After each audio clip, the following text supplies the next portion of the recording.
Let's hear from Yuri at Zoe Japan, our local partner in Tokyo. Hi, Yuri. Hi.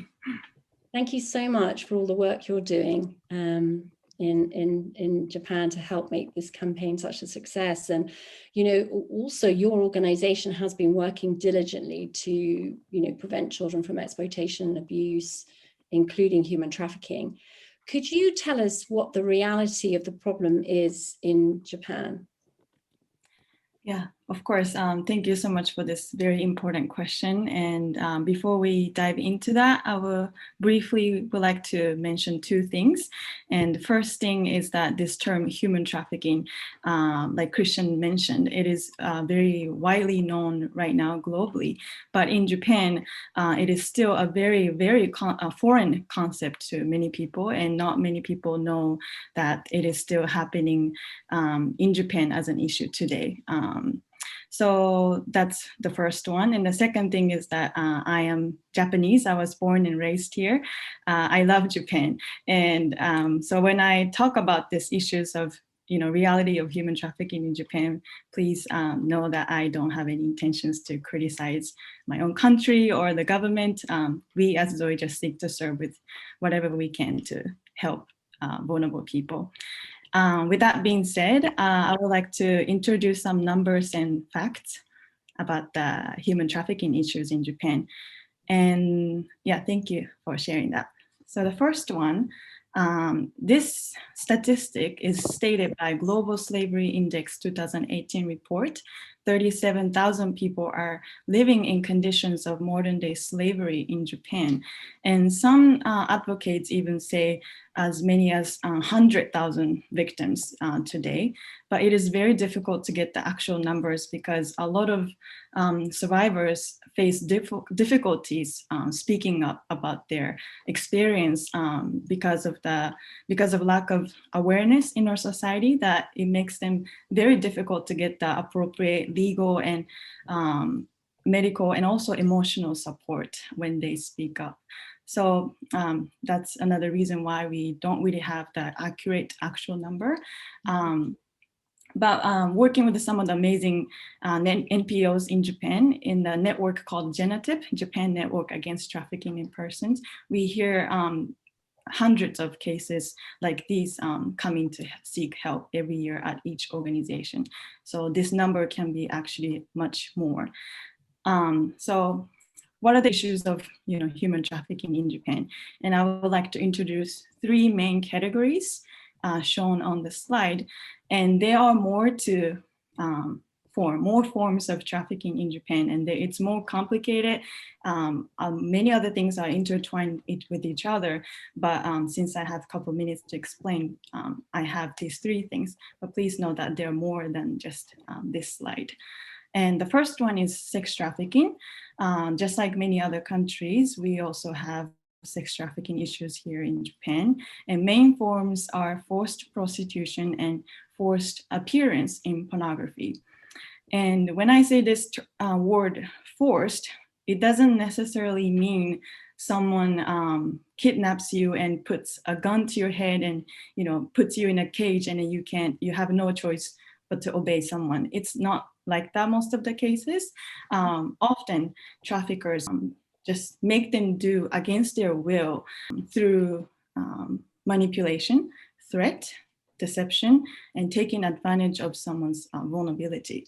And for example, vulnerability can be poverty issue that can easily lead to debt bondage and illegal status of visa and runaway kids, desperate situations, and the list goes on. But the point is that traffickers use invisible chains to trap them and exploit them and keep them in the relationship that is exploiting. So those are the main things here. And moving on to labor trafficking issue, the most common way that people are trafficked is through technical intern training program. And this program is meant to help companies in Japan gain increased labor force and also to help interns from mainly Southeast Asian countries and East Asian countries gain technical skills and experience working in Japan. So it is kind of like a exchange program for working interns, and it's meant for something good. But unfortunately, not all interns are exploited and trafficked, but we have found out many interns actually have being exploited under this program by some of the employers. For example, they have extensive long hours with almost no payment, and they have debt that they have to pay back, and until then they don't have any free will. And some people, their passports are taken away, and forced abortion and sexual violence, all these things are reported over the past decade. So this is also another problem that we're facing. And the Ministry of Justice has actually released in their official press release that 171 interns had actually died while in this program between 2012 to 2017. And some people say that that number is just the ice of the tipberg, because not all the companies report their employees' deaths and injuries and accidents, also sorts of things. So yeah. And lastly, child trafficking, which we, Zoe, put our primary focus on. And I wanted to highlight these two statistics. 2,409 convictions for children bought for sex, and 2,757 convictions for children exploited through child pornography. Both numbers are in last year.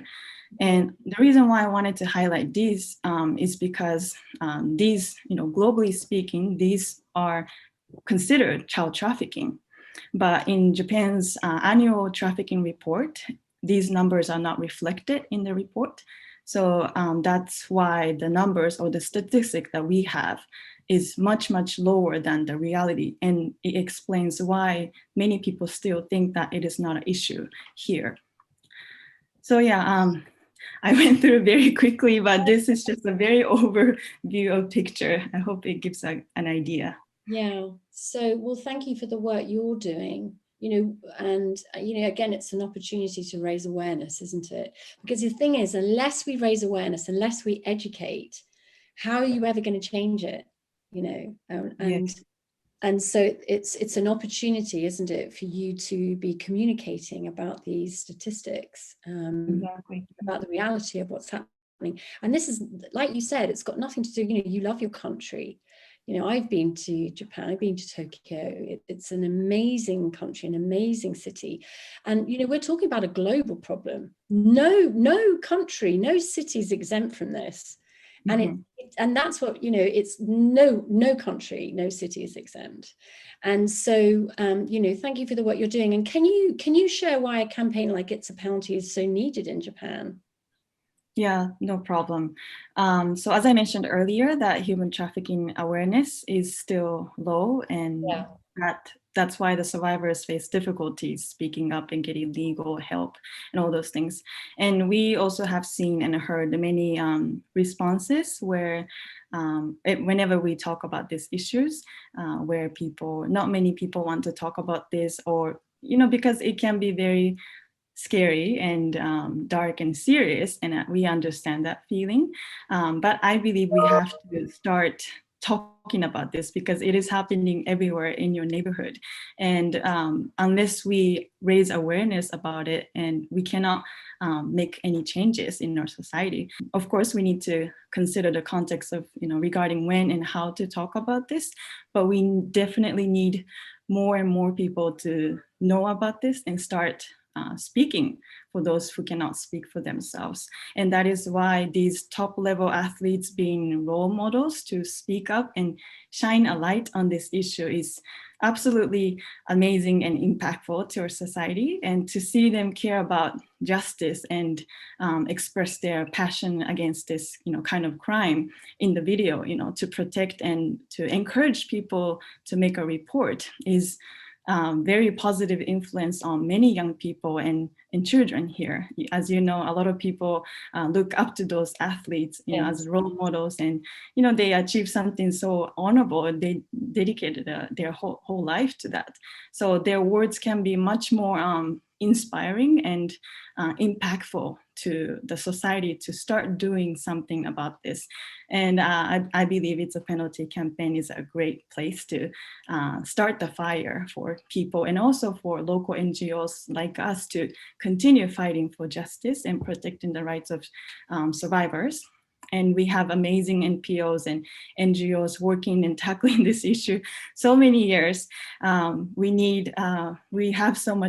We still have a lot of work to do, and we need as much support as we can get. And I believe and hope that It's a Penalty Tokyo campaign will bring an impact and a great momentum to our society to know about this and take actions to change the reality of human trafficking. That's great, thank you. And we're hoping it leaves a good legacy for your lovely. Absolutely. Yes, thank you so much.